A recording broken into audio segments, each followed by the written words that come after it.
Hi hello good evening. இன்றைக்கி evening நான் ஸ்நாக்ஸ்க்காக பார்த்தீங்கன்னா பனானா கேக் பண்ணியிருக்கேன். நான் இது வந்து பார்த்தீங்கன்னா நான் ஓவன் வாங்கின புதுசில் அது பண்ணது ஒரு 3 to 4 months ஆகிடுச்சு. அதுக்கப்புறம் நான் இன்றைக்கி தான் வந்து கேக் நான் செய்கிறேன். இதில் பார்த்தீங்கன்னா ஃபஸ்ட்டு நான் பவுலில் வந்து 2 எக் எடுத்திருக்கேன்.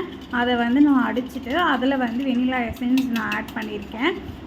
வெண்ணிலா எசன்ஸ் பார்த்தீங்கன்னா லைட்டாக ஆட் பண்ணணும். எனக்கு வந்து அது கொஞ்சம் அதிகமாக இருந்தால் தான் அந்த எக்கோட வந்து ஸ்மெல் வந்து வெளியே வராதுன்னு சொல்லுவாங்க. ஸோ அதுக்கப்புறம் நான் பட்டர் வந்து நான் யூஸ் பண்ணியிருக்கேன். இந்த பட்டர் வந்து நானே ரெடி பண்ணது வீட்டில்.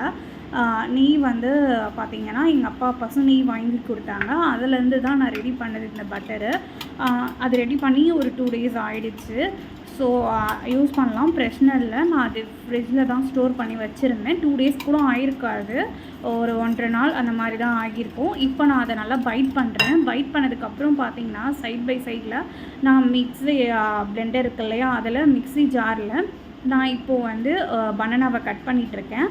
அதில் ஆட் பண்ணி சுகரும் நான் அதில் ஆட் பண்ண போகிறேன். நான் 2 cups ஆஃப் சுகர் வந்து நான் எடுத்திருக்கேன்.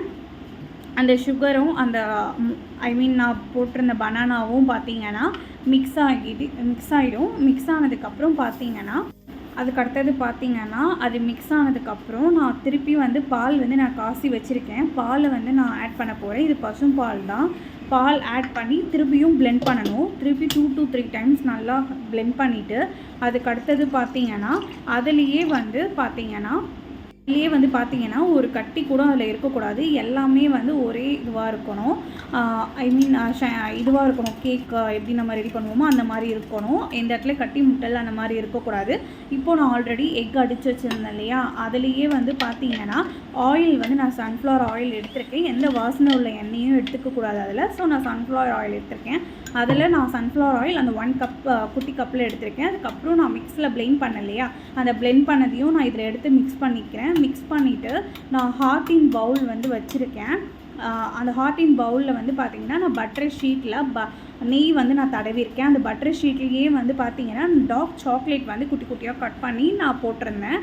இப்போது நான் இதில் வந்து ஊற்றிருக்கேன் இல்லையா, இப்போ ஊற்றினதுக்கப்புறம் மேலே வந்து பார்த்திங்கன்னா நான் அந்த டார்க் சாக்லேட்டே நான் குட்டி குட்டியாக கட் பண்ணி வச்சுருந்தேன். அதுவும் நான் ஆட் பண்ண போகிறேன். அது மேலே அது வந்து ஃப்ளேவராகவும் இருக்கும். குட்டி பசங்கள்லாம் நல்லாவும் சாப்பிடுவாங்க.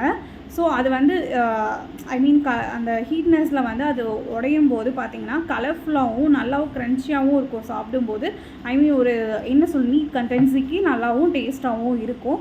ஸோ நீங்கள் இதை வந்து பார்த்திங்கன்னா மோஸ்ட்லி நான் முன்னாடி வந்து ப்ரீ ஹீட் பண்ணி ஒரு 5 to 10 minutes வச்சுட்டு அதுக்கப்புறம் தான் நான் உள்ளே இதை ஆட் பண்ணியிருக்கேன். பண்ணதுக்கப்புறம் பார்த்திங்கன்னா 40 minutes நான் டைமர் செட் பண்ணியிருந்தேன். செட் பண்ணி நான் அதை வெளியே எடுத்து பார்க்கும்போது பார்த்திங்கன்னா எதுவுமே ஒட்டலை. நல்லா ரொம்பவே தேங்க்ஸ்.